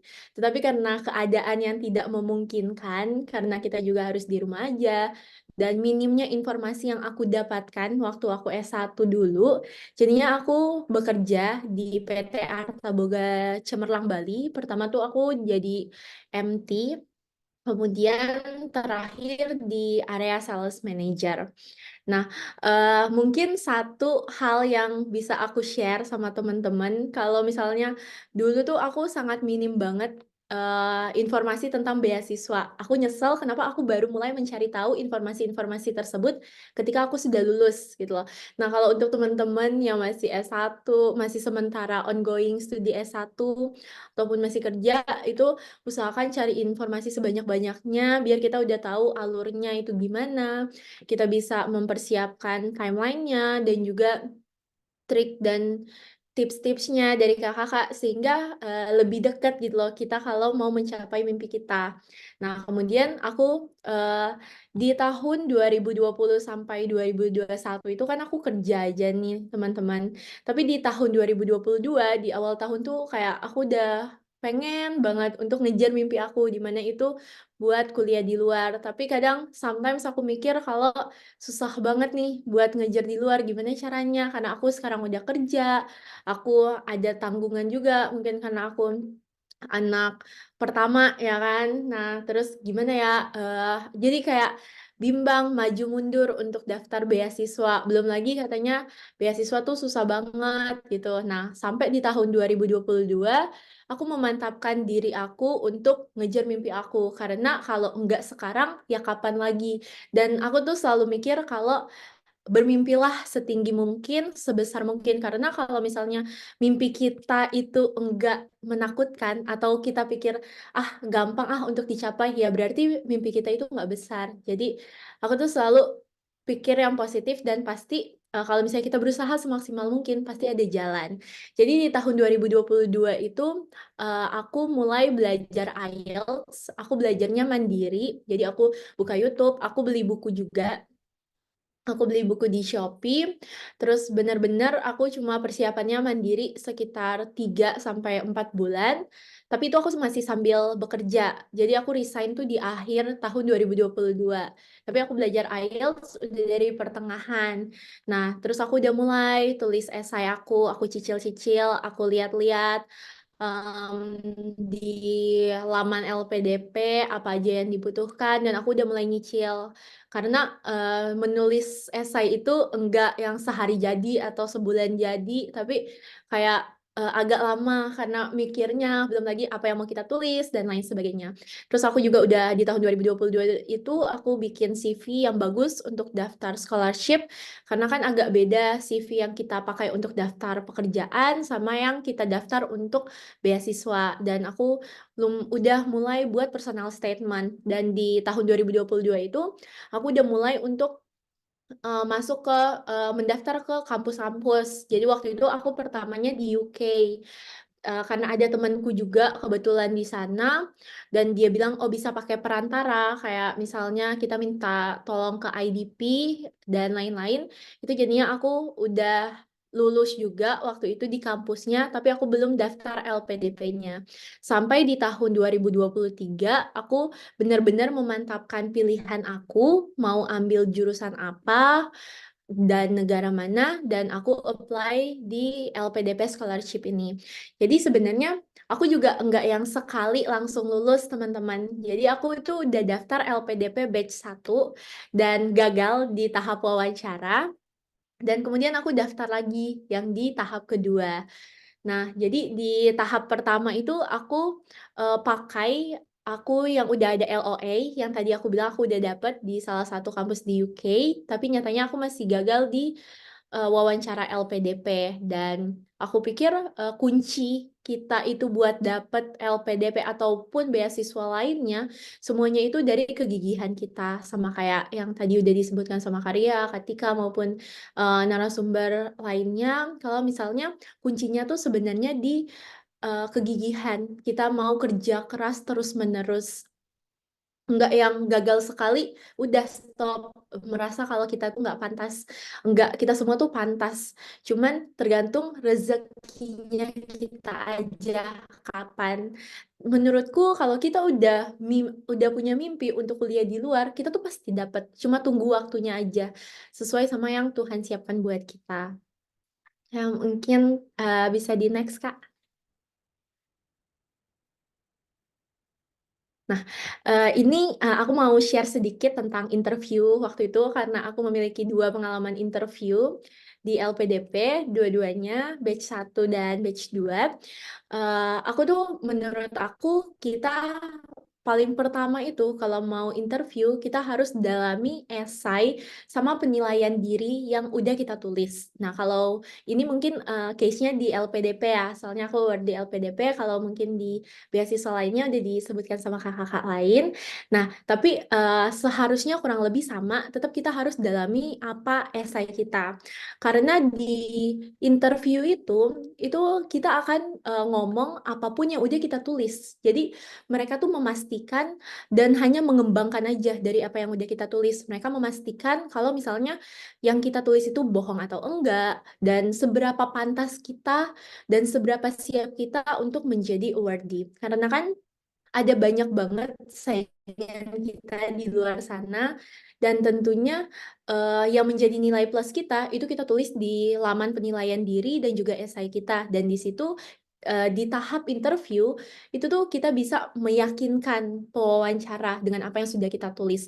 Jangan pernah kita nganggap interview itu jadi tahap yang menakutkan dan lain-lain, karena kalau memang kita tulis itu sesuai dengan yang pengalaman kita dan lain-lain, seharusnya kita dengan kita mampu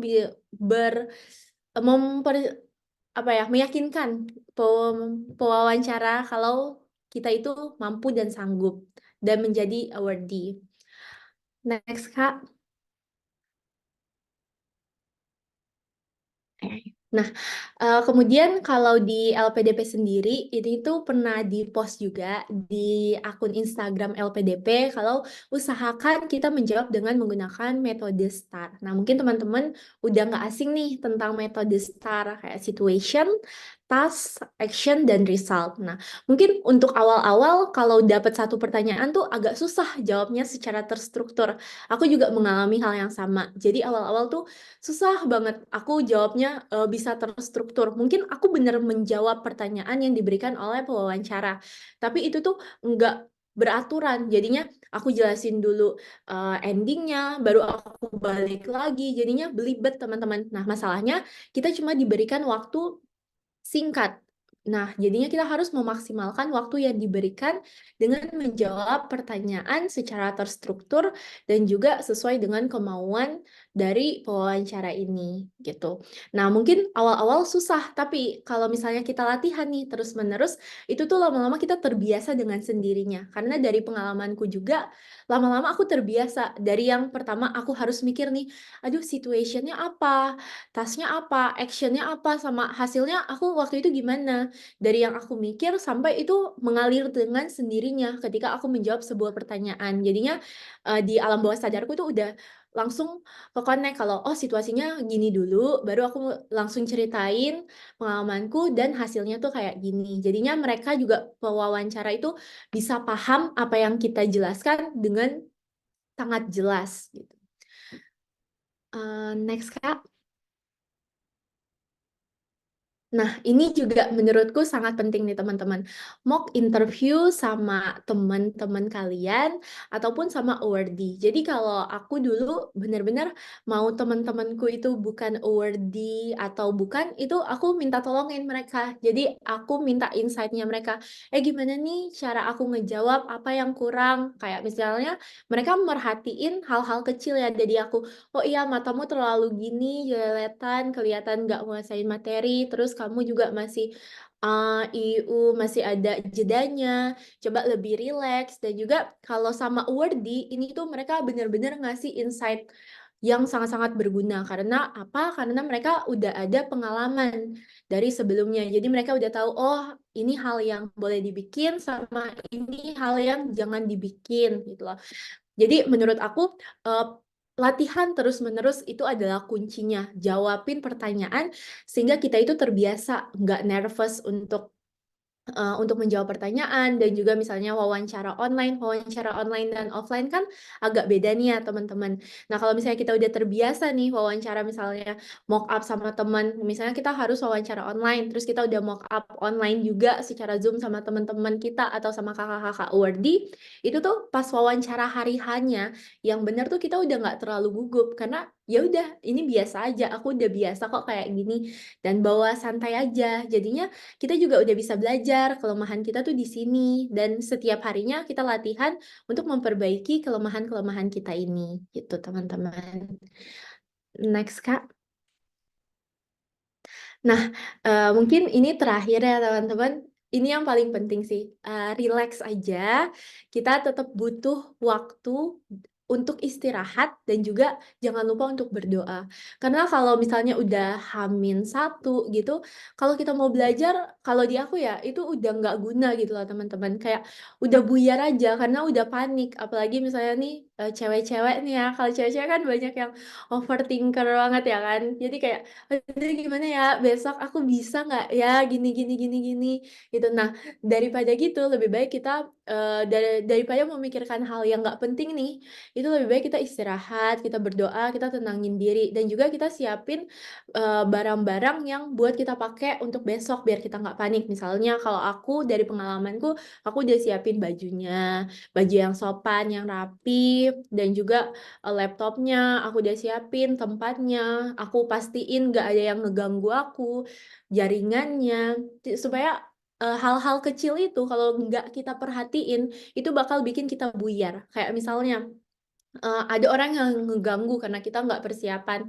Pas kita wawancara tuh pasti kita ada aja kayak ke distract dan kita bingung. Kayak misalnya kita bisa menjawab semuanya, tapi endingnya nggak bisa. Nah, itulah pentingnya persiapan. Nah, kalau aku sih H-1, H-2 tuh aku udah nggak belajar karena aku udah belajar di sebelum-sebelumnya. Aku udah latihan terus-menerus. Jadi H-1, H-2-nya aku tinggal sibukin diri aku dengan istirahat yang cukup sama liatin barang-barang yang mau aku pakai di hari H interview ini. Sama jangan lupa berdoa, teman-teman. Nah, yang kedua, ini yang paling penting, jadilah diri kamu sendiri. Percaya sama diri kamu. Kamu harus percaya kalau kamu itu bisa dan kamu itu deserve sebelum kamu meyakinkan orang lain. Kamu harus percaya kalau kamu mampu, kamu siap menjadi awardee, sehingga kalau misalnya kita mempunyai kepercayaan diri itu, energi kita tuh ketransfer ke pewawancara itu. Jadi mereka kayak ngelihatnya kita, oh dia tuh confident banget sama dirinya, dia tuh udah siap dibandingkan dengan kandidat lain. Nah, kalau kita nggak percaya sama diri kita sendiri, gimana caranya kita mau meyakinkan si pewawancara ini gitu lah, teman-teman. Soalnya ada beberapa case dari teman-teman aku karena kan pas kita lulus kita sharing ya gimana nih proses wawancara kamu sebelumnya gitu kan. Nah, jadi mereka juga ada yang nggak lulus sampai coba berulang-ulang kali karena kata pewawancara ini tuh mereka tuh enggak pure gitu loh, terlalu dibuat-buat. Jadinya mengalir aja, teman-teman. Tetap jadi diri kita sendiri, tapi tetap lakukan yang terbaik kalau menurut aku. Nah, karena kalau di LPDP itu sendiri kita kan waktu itu kan kalau aku ada 3 interviewer. Itu yang satu tuh pasti psikolog. Kalau dari yang batch pertama itu aku dapat psikolog ibu-ibu yang baik banget, lembut banget. Tapi yang pas kedua dia tuh sengaja untuk ngejatuhin mental aku. Jadi di mana ternyata dia itu mau ngelihat kalau kamu nih kalau kena masalah, kamu seberapa tahan sih? Gitu loh. Kalau kamu di sini aja nggak tahan, gimana kamu mau survive di negara orang? Gitu loh.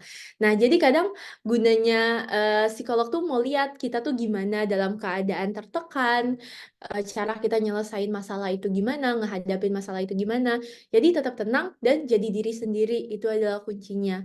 Jadi menurut aku itu tetap normal. Untuk nervous, untuk gugup itu normal semua manusia pasti merasakan gugup. Tapi di mana kita itu harus belajar, jangan kita buat terlalu berlebihan, jadinya nanti semuanya jadi kacau gitu teman-teman. Kalau dari aku sih itu aja sih mungkin kalau ada teman-teman nanti yang mau tanya bisa di sesi Q&A. Mungkin sekian dari aku. Terima kasih. Oke, terima kasih Kak Santa. Insightful banget nih. Jadi adem nih hati. Nggak nervous lagi buat daftar LPDP. Nah, jadi tadi beberapa hal penting dari Kak Santa. Kak Santa ini kan beliau daftar LPDP posisi kerja. Nah, tapi tetap menitik beratkan selain di substansi, tapi juga menitik beratkan di wawancara. Jadi udah dikasih tips-tips sama Kak Santa mengenai gimana sih cara mempersiapkan wawancara yang baik, gimana supaya nggak nervous, gimana supaya bisa memaksimalkan waktu seefisien mungkin, karena tentu saja kan wawancara tuh pasti gugup ya. Ya biar wawancara berjalan dengan baik dan mendapatkan hasil yang baik, ya kita harus mempersiapkan diri dengan baik, baik secara fisik maupun mental. Oke, demikian dari pemateri. Mungkin kita bisa lanjut ke sesi Q&A.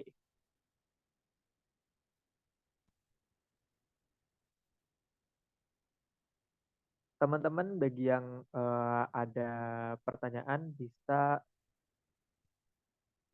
angkat tangan atau mengechat lewat fitur chat group.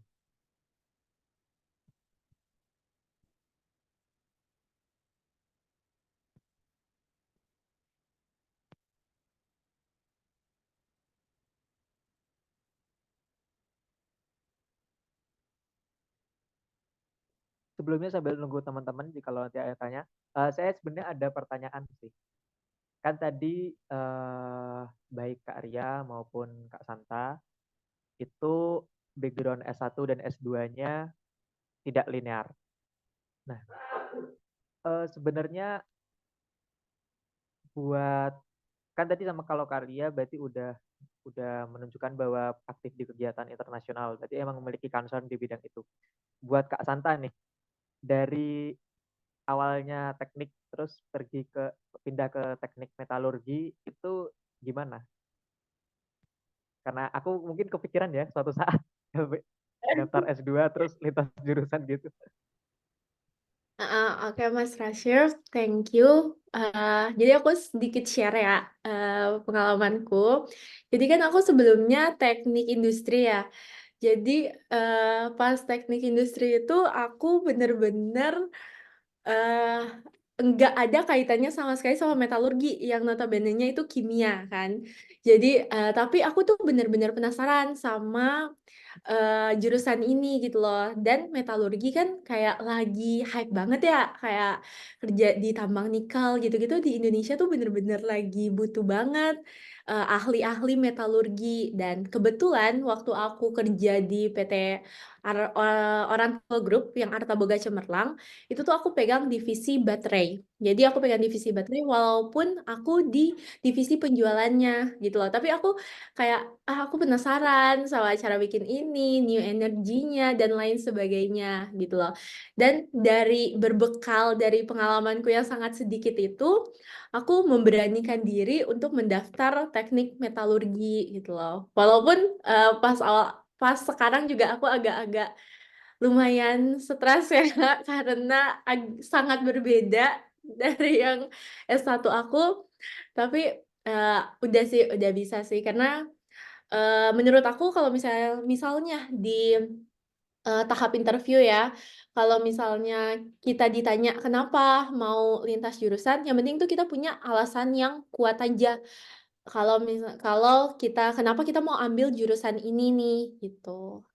Jadi kayak aku waktu itu juga di pas wawancara itu ada salah satu profesornya yang tanya, lah kamu kan punya nilai-nilai yang cukup bagus nih di teknik mesin. Kamu nggak takut kalau misalnya kamu ke teknik metalurgi tuh, kamu bisa nggak beradaptasi lagi? Soalnya itu benar-benar berbeda 180 derajat gitu loh. Nah terus aku bilang kalau misalnya, iya Prof, jadi aku bakal belajar 2 kali lebih rajin daripada orang-orang yang memiliki background metalurgi buat ngejar ketertinggalan aku ini gitu loh. Itu sih, dan aku udah bilang kenapa aku tertarik dan apa yang mau aku dalami pas aku ngambil S2 teknik metalurgi. Gitu. Oke, terima kasih Kak Santa. Jadi emang pindah jurusan ini perlu niat yang sangat kuat. Oke, ini ada pertanyaan dari Kak Bayu, dari Kak Rafael Bayu. Hai Kak, saya Bayu izin bertanya ke Kak Santa. Saya penasaran Kak, terkait yang psikolog saat interview tadi menurut Kak Santa ada yang menjatuhkan. Nah, ini yang batch kedua ya. Nah, apa bisa minta tolong Kak share sedikit tentang itu supaya ada gambaran. Thank you before. Silakan Kak Santa bisa langsung dijawab Oke, saja. aku langsung jawab ya, Mas ya. Oke. Halo Mas Bayu, jadi aku mau share sedikit tentang interviewer yang waktu itu sedikit menjatuhkan mental karena kayak dia tanya apa kelebihan kamu, apa kekurangan kamu gitu kan. Dia cuma nanya hal yang sangat simpel. Tapi misalnya pas aku jawab kelebihan aku bla bla bla dipotong sama dia. Enggak, bukan itu yang aku maksud. Lagi aku jawab lagi kan, dipotong lagi. Jadi kan kayak agak sedikit jatuh ya mental ya. Kayak terus habis itu aku jawab, "Oh, kelemahanku gini, tapi aku punya cara mengatasinya." Karena kan kayak kita kan terbiasa misalnya, "Oh ya, aku kelemahanku ini, tapi cara ngatasinnya aku dengan cara seperti ini." gitu kan. Kalau misalnya beberapa tips dan trik dari awardee sebelumnya kalau kita harus menyertakan solusi dari kelemahan kita. Terus dia kayak bilang lagi kalau misalnya, lah kalau kamu udah tahu itu solusi dari kelemahan kamu, ngapain kamu masih tulis di kelemahan kamu? Nah, jadi dia agak gitu banget waktu itu tuh dan nadanya tuh bener-bener bikin jatuh mental banget sampai waktu itu tuh beneran hampir udah mau nangis. Jadi mataku tuh udah berkaca-kaca sebenarnya. Dan aku cuma diam, aku tarik nafas aja, hitung 1, 2, 3, dan aku coba menjelaskan. Walaupun dipotong-potong. Dan pas di ending wawancara, itu dia minta maaf kalau misalnya ada nada-nadanya yang agak tinggi. Jadi dia sengaja buat itu tuh buat mau lihat gimana aku menghadapi masalah, cara aku kalau ada dalam tekanan tuh aku mau gimana, aku mau kabur, aku mau nangis, atau aku mau tetap selesain itu gitu loh. Nah kalau dari aku itu makanya kita tetap tenang aja, tetap tenang supaya kita tetap bisa jawab apa yang dia maksudkan gitu loh. Jangan kita kepancing juga emosinya. Kalau misalnya kayak dia potong, kan ada orang yang temperamen kayak apa sih aku masih ngomong kok dipotong gitu kan. Itu kita tetap tenang aja. Yang penting apa yang dia tanya, kita jawab setahu kita, sepengetahuan kita, itu yang penting kita jawab aja kalau aku.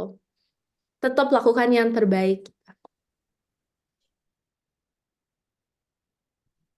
Oke, terima kasih Kak Santa. Menurut kakak-kakak yang lain nih, yang Kak Ria maupun Kak Tika, sebenarnya waktu wawancara LPDP itu apakah emang ada psikolog yang menjatuhkan gitu? Maksudnya kan setiap orang tentu beda-beda ya. Mungkin dari Kak Ria bisa nih nambahin Oh, experience-nya. oke. Oke, makasih Rasif ya. Kalau misalnya LPDP itu ada salah satu murid kita juga diwawancara LPDP. Jadi bahkan yang ditanya pertanyaan pribadi bahkan. Kayak misalnya dia udah divorce sama suaminya kayak gitu. Jadi psikolog itu hanya mengetes dan mau melihat gimana dia bisa manajemen emosinya gitu loh. Bisa nggak dia ngontrol gitu loh. Dari dirinya sendiri aja belum bisa, berarti kayak belum tepat. Karena kan kandidat itu banyak memiliki keunggulan, semuanya punya keunggulan. Tapi pasti mereka akan cari nih yang terbaik gitu. Gimana caranya kita mengontrol emosi kita. Benar yang dikatakan Kak Santa tadi, itu cuman ngetes aja gimana kemampuan dia untuk mengontrol diri. Oke, terima kasih Kak Arya buat tambahannya. Lalu ini ada pertanyaan selanjutnya dari Nada Hasna Nazahah. Halo Kak, izin bertanya, kan lintas jurusan nih, tapi gak ada relate banget sama jurusan kerja. Itu apakah acceptable dengan gak ada prof apapun yang relate sama jurusan itu? Misal aku jurusan desain, skripsiku sedikit mengenai education. Untuk S2, apakah cukup sebagai prof kalau aku minat di bidang pendidikan? Mungkin bisa dijawab dari Kak Ria dulu. Oh, oke. Itu tergantung kita gimana caranya kita memverifikasikan kata-kata kita bahwa itu tuh pantas gitu loh jurusan itu. Even kita beda jurusan, kayak aku sih mengalami sendiri kan pengalaman beda jurusan nih. Kenapa harus ke HI? Kan aku udah sastra Indonesia. Tapi aku jelasin nih kegiatan sebelumnya, backgroundku tuh HI banget gitu, anak HI banget, model United Nation, keluar negeri segala macam itu HI banget gitu. Dan aku concern di situ. Dan dimana aku tuh concernnya di gender equality yang tapi ke HI-nya gitu loh. Aku ngejelasin kayak gitu. Jadi gimana caranya kita menjelaskan kepada interview itu bahwa memang itu jurusan yang tepat untuk kita. Even dia beda, itu tetap bisa. Berarti emang harus kuat banget ya kalau seumpama ingin pindah jurusan, pindah yang nggak linear antara S1 dan S2-nya gitu. Apalagi kalau humaniora, berarti harus nggak harus sih mungkin, atau ya bisa sebisa-bisanya meyakinkan interviewer gitu dari penyedia beasiswa. Mungkin ini ada yang angkat tangan dari NS Herlia, bisa open mic Kak NS Herlia. Tapi Iya, mungkin terima bisa kasih Kak atas ditambahin sama Tika dan lain-lain ntar. Silakan Kak NS Herlia. Oke, terima kasih atas kesempatannya. Izin bertanya sama Kak Santa dan Kak Ria. Jadi ini pengalaman daftar LPDP-ku yang kedua, karena tahun kemarin di batch yang tahun 2023, aku belum lolos di seleksi substansi. Jadi saat ini backgroundku bekerja sebagai ASN di Rumah Sakit Karyadi Semarang. Nah, memang bekerja sebagai perawat di ruang kemoterapi rawat inap. Tapi aku juga punya tugas tambahan dari direktur sebagai anggota komite mutu rumah sakit yang mengurusi akreditasi. Jadi sebagai sekretaris akreditasi. Nah, kemarin itu sempat ditanyakan sama interviewer, kenapa kamu apa kamu nggak punya gambaran kalau kamu nanti kerjanya di manajerial aja, nggak perlu hands on ke pasien gitu, karena ada nggak gambaran seperti itu, sebenarnya gitu.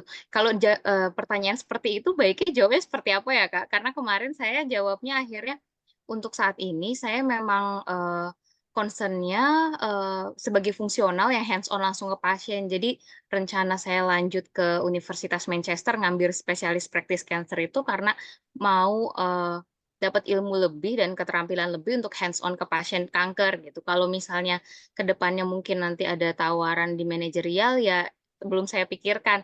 Nah, apakah jawaban seperti itu sebenarnya kurang tepat atau seperti apa ya, Kak? Mohon arahan, terima kasih. Ini kebetulan banget nih ada Tika yang di bidang kesehatan bisa ngejawab Tika. Ya, Iya, silakan Kak silakan, Tika Kak. bisa bantu jawab. Oke, halo Kak Herlia. Oke, Halo, kalau Kak.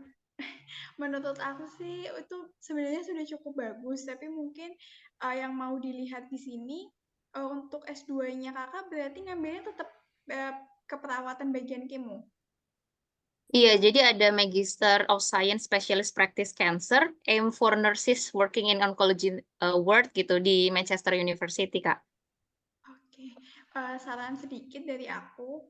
Kebetulan aku juga mengambil ada 2 fungsional waktu itu ketika bekerja, dan ketika itu aku lebih memilih ke biomedical science-nya. Nah, mungkin jawabannya sudah bagus, Kak. Cuma di sini lebih ditekankan lagi kalau akreditasi rumah sakit kan hanya sebagai 5 tahun ya, Kak, ya, kalau nggak salah. Nah, jadi bukan pekerjaan wajib atau bukan pekerjaan utama yang Kakak jalani, dan mungkin reason-nya mungkin lebih dikuatkan lagi kalau sebagai perawat pasien cancer terutama di kemoterapi itu membutuhkan banyak perawat di situ, terlebih lagi sekarang kalau nggak salah jumlah nakes di Indonesia juga masih kurang, harusnya one patient one doctor, one patient one apoteker, or one patient one nurse, tapi di sini kita masih kesulitan untuk di tenaga kesehatannya. Jadi alangkah lebih baiknya jika itu difokuskan ke situ dan ditunjang juga dengan kebutuhan yang masih kurang. Mungkin lebih menjawabnya ke situ sih, Kak. Oke, terima kasih, Kak Tika. Iya, terima kasih Carlina.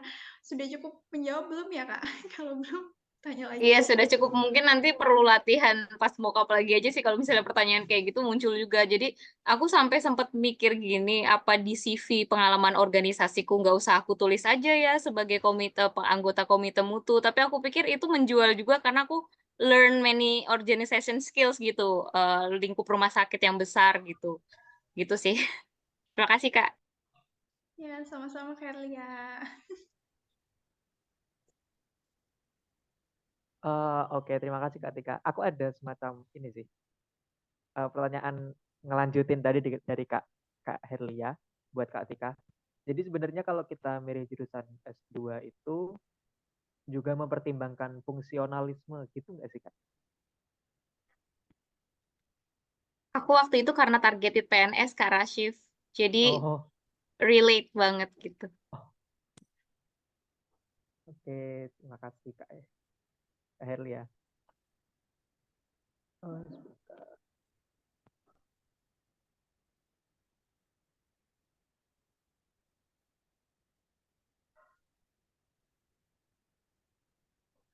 Oke, ini ada pertanyaan lagi dari Kak Sindu. Izin tanya Kak, aku belum bisa nemu urgensi dan kontribusi aku jadi dosen. Gimana cara dapat benang merahnya Kak? Terima kasih. Mungkin ini bisa dijawab sama Kak Kak Ria ya, sebagai apa? Sebagai mahasiswa humaniora. Karena Urgensi orientasinya dulu. mungkin ke dosen ya. Ini harus ditanyakan, maksudnya dia dulu ya, kita harus tahu backgroundnya apa, kayak gitu. Terus itu, karena nggak semudah itu untuk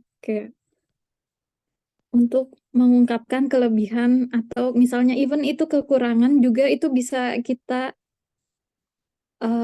cover dengan kekurangan itu menjadi kelebihan. Jadi maksudnya ini urgensi dokter ini kan Dosen Kak. dia mau jadi dosen, terus mau apply scholarship. Ini pertanyaannya maksudnya gimana nih? Ambigu. Mungkin Kak Sindu hadir ya, bisa open mic. Ini tampaknya pertanyaan yang cukup Iya, asik. Kak Hadir. Oke, silahkan. Suara saya bertanya. masuk nggak, Kak? Masuk. Masuk. Jadi kan saya itu mau ngambil S2 di ekonomi pembangunan karena di S1 saya itu penelitiannya tentang kemiskinan. Jadi masuk banget ke ekonomi pembangunan. Nah, pokoknya saya masih belum nemu urgensi dari kontribusi saya jadi dosen. Oh, jadi kakak ini udah jadi dosen gitu maksudnya? Terus mau apply beasiswa? Maksudnya nanti kan kedepannya tuh kontribusinya pengen jadi peneliti sama dosen gitu loh, atau dosen. Nah, itu nanti gimana ya Kak alasannya? Maksudnya penjelasannya di esai gitu. Bisa jawaban yang Katika tadi itu yang tentang medis. Itu contoh ya, kalau yang medis mungkin contoh lain yang kakak jurusan ekonomi atau ini jurusan apa? Mungkin Ya, tenaga kerjanya masih kurang gitu. Jadi urgensinya, jadi dibutuhkan tenaga kerja. Misalnya kalau medis ya, contoh ya pakai jurusan lain nih. Contohnya medis, ada salah satu murid kita yang dia di Indonesia Timur. Nah, dia itu satu-satunya tenaga medis di daerahnya. Jadi dia mengungkapkan kepada interview bahwa tenaga medis itu di sana itu kurang, dan kenapa dia alasannya untuk lanjut ke S2 karena dia mau meningkatkan capability-nya sebagai tenaga medis di daerah tersebut gitu. Credibility-nya, skill-nya gitu ditingkatkan gitu. Jadi itu urgensi banget gitu di daerah tersebut karena belum ada yang S2 di sana. Jadi pinter-pinternya kita nanti bisa juga konsultasi ke kakak-kakak Mockingbird yang lainnya. Kayak Kak Novi, Kak Indah. Baik Kak, terima kasih. Tergantung jurusannya. Jadi harus mendalami dulu jurusannya apa gitu. Kayak misalnya kalau aku ditanya kenapa sih HI gitu, itu sepenting itu gitu. Karena misalnya gender equality di Indonesia itu masih harus diperjuangkan misalnya kayak gitu, dan perempuan juga punya skill atau capability leadership seperti men gitu, seperti laki-laki. Jadi itu penting banget gitu. Makanya aku ngambil jurusan itu karena aku concern di bidang itu.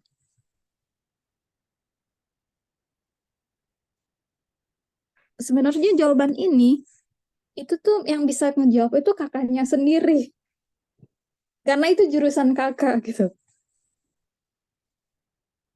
Dan semakin banyak kita ngobrol sama orang senior, konsultasi sama Mockingbird atau sama dosen yang relate dengan jurusan kita, kan banyak nih wawasan kita, sehingga kita bisa nih ngejawab trik-trik gimana jawab pertanyaan dari interviewer.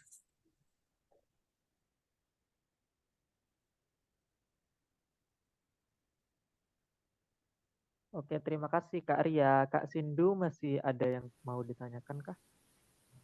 Sudah Kak, terima kasih. Oke, tadi perasaan ada yang angkat tangan.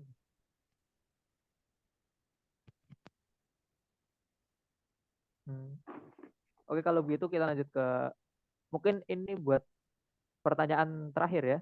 dari Kak Nadiatullah Suroya F. Hai Kak, jujur mau nanya gimana ya cara narik purpose kita itu. Misal aku sekarang lagi nulis esai dan revisi esai. Tapi aku merasa belum pede dengan apa yang aku mau dan orang menilaiku, minat dan kerjaanku sangat berbeda. Thank you. Ini mungkin bisa dijawab sama Kak Tika dan Kak Santa bergantian. Kak Tika dulu coba. Terkait esai ya. Oke, halo Kak Rafael.